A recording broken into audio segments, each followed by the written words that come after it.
everybody, I'm Laura Trump coming to you from Trump Tower in New York City. I can't believe it's been almost a year since Donald Trump took the oath of office as president. What's really unbelievable are the many ways the president has begun to make America great again since that day. We know we can't count on the fake news media to tell us the story of the president's success, so we're glad to do it for them right here on social media. Today, we'll focus on the good news emerging for Americans across the socioeconomic spectrum, especially for minority communities, thanks to the president's policies and more. With me to explore the growing impact of the Trump economy is media commentator and former Bush White House Director of Black Outreach, Paris Dennard. Hey, Paris, thanks so much for joining us. Hey, Laura, it's my pleasure to be here. Oh, well, we are so excited.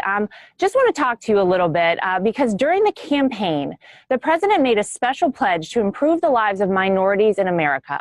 Now that we have African-American unemployment at an all-time low, how do you see the new economic growth helping minority communities? Laura, that's a very good question. And so many people questioned how President Trump was going to be able to connect to the Black community specifically. And many were surprised when he received 8% of the African-American vote in the election. And so they said, why? It's because the president was honest, he was direct, and he was truthful in his message of saying, what do you have to lose by voting for a Republican and voting for Donald J. Trump?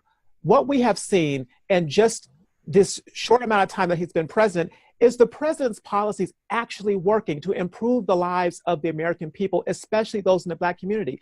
Laura, the president's his plans and his policies said, I want to have policies that are going to impact the Black community because that economic agenda, that pro-growth agenda, that small business supporting agenda is going to help all communities, especially the Black community. And so what we have seen is the president's policies actually working. And this is a positive thing. When we saw the tax bill that was going to be a tax relief that we're going to start to see in February, when you look at that inside of that bill, a lot of people forget this. The president met with Senator Tim Scott, who is the only African-American senator from the state of South Carolina. And in the Oval Office, they talked about the Investing in Opportunity Act that was inside of the tax bill. And that bill, that act, that legislation, which was signed, actually incentivizes businesses to invest in fragile communities across this country, economically depressed communities across this country. And it does so because there's about $2 trillion of untapped resources that are there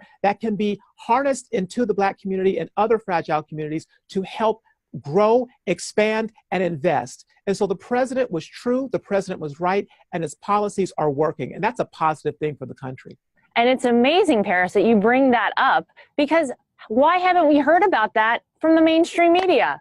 Big shock, isn't it, that for some reason they have left that out? But it's so important, and you're exactly right. There were campaign promises made that are being kept. Now, this is a very special week coming up. This past week, the president signed the Martin Luther King Jr. National Historical Park Act, designating a site in honor of the civil rights leader, all while his niece, Alveda, looked on. We approach Martin Luther King Jr. Day on Monday, and tell me why this is so significant, the president signing this act. Well, Laura, it's so significant because first, it's right for the president. He's the president of the all people, not just Republicans, not just Democrats, the president of everyone. And so when we look at somebody, such a historic figure like Dr. Martin Luther King Jr., what this legislation does, it actually expands the National Historic Site, making it a historic park, which is the first time in the state of Georgia that any historic park has been designated like that. So that's the first thing. The second thing is that it also includes the Masonic Temple, which was actually the home of the SCLC, which is the Southern Christian Leadership Conference. Reverend Dr. Martin Luther King actually was the president and leader of until his assassination. And so it preserves these historic landmarks for all to see, makes it a park, and brings in extra resources so that we can preserve that rich legacy. It's important. Why? Because remember, going back to your original part, Laura, remember when the media said, the mainstream media was saying that the president was removing the bust of Martin Luther King outside of the Oval Office. Do you remember that? More fake news, yes, of More course. fake news.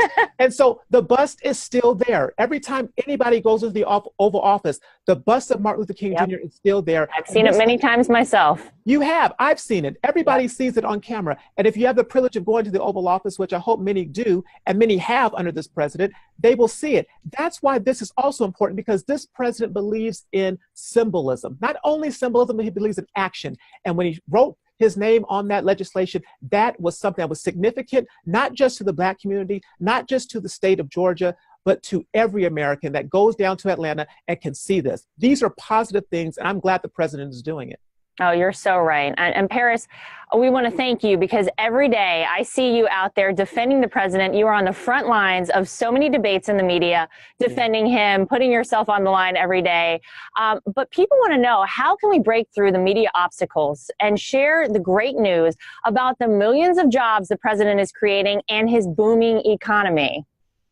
When you said it best, Laura, it is a booming economy. It's a booming economy, not just for those that are well off or that are wealthy. It's a booming economy for those that are in the middle class. It's a booming economy for those who are the small business owners, because this in many ways is a small business president. So what can you do? What can we do? What can all of the people who are viewing us now on social media? Be active on social media. Take to Twitter. If you see something that the president does, tweet about it. If you see something that is affecting you as an individual, affecting your family in a positive way, and you know it's because of the pro-growth, pro-family, pro-America agenda that this president has, go to Facebook and talk about it. Post a photo on Instagram. Don't be afraid to stand up for the truth. Talk about your truth and talk about how it impacts your family, and share it. The more we are open and honest about this president and standing for what we know to be true, the better we are going to be to get through the clutter of the media. That's why it's so important for us to support the president when he tweets. Retweet it. Retweet when you the great. Don't be afraid. You can retweet it, right? Yeah, don't be afraid. Stand up, because you know why? He's the president. He's been elected. They can't take that away. They try time and time again, but he is the president of all people, and Make America Great Again is more than a slogan. It's actually becoming reality. It's happening. That's what we have to talk. It is happening. Yeah, you're absolutely right. Well, and it's funny because, there were so many people during the campaign that I would meet that would sort of whisper to me, we're voting for Donald Trump. And I said to myself, that there's something there. That means they may not tell their friends, they may not tell their families, but they're going to go in that voting booth on November 8th and they're going to check the box for Donald J. Trump. And Paris, I am going to suggest that come 2020, what we're going to see, based on what you just talked about, these incredible things that the president has already achieved, and it's not yet quite been a year since he's been in office. That's right. More people are going to go in there and they're going to check that box. And again, they might not tell anybody, but we're going to see such incredible things happen come February 1st in people's paychecks. That's and right. The list will go on and on. More jobs, less regulations. I'm just really excited for what's to come. And I think you're right. We need to have the confidence in ourselves and in the president to get out there, to retweet him, to post these things on social media. I think you were spot on with that. So thank you for your analysis on that. Now, I want to congratulate you, because I understand you were named to the President's Commission on White House Fellowships. That is so incredible. So congratulations. Thank you. It's a great honor. It's a privilege. Yeah, tell me a little bit about your role and its importance to this White House in particular. Absolutely. The White House Fellowships is one of the most prestigious fellowships that we have in our country, because what it does is it allows for young Americans who are professionals to come into the administration, any administration, and work for a year with a senior policy official, White House staffers, or cabinet secretary, and learn about what it takes to make government work. And then they apply it to their own lives and go out and do great things. We've had so many people throughout the years who have been White House fellows. Some people that you've known or heard about, like General Colin Powell, one of America's greatest generals and leaders and former secretaries of state, and others that have come and really wanted to serve. And so the basis of this is about leadership. As a commissioner, we help judge and figure out the best candidates. The president always talks about having and wanting the very best people to serve. This is a privilege to be able to go through the hundreds, if not thousands, of people that apply. And the deadline is coming up on January 10th. And so we'll see this new class of people. And here's the beautiful thing about it, Laura. It's nonpartisan. It doesn't So say great. you have to be a Republican. You have to be a Democrat. You just have to be a patriot. You have to be somebody who wants to learn and wants to lead. And that's the beauty of this program. And so I encourage people to not only apply for the fellowship, learn more about it, but also the White House internship program as well.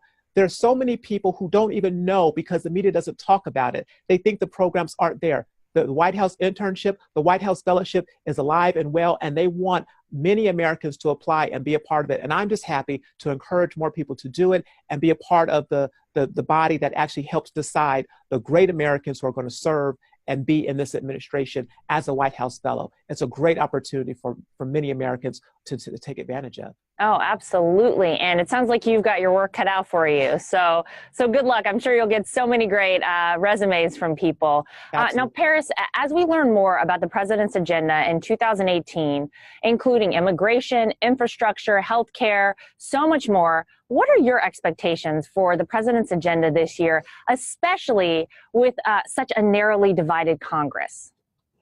The president is going to have to do one thing: be himself. So many people were so surprised when he opened up the cameras and entered that bipartisan meeting talking about immigration. So great. They were just like, what is he doing? How does he do this? And then That's they came Donald away Trump.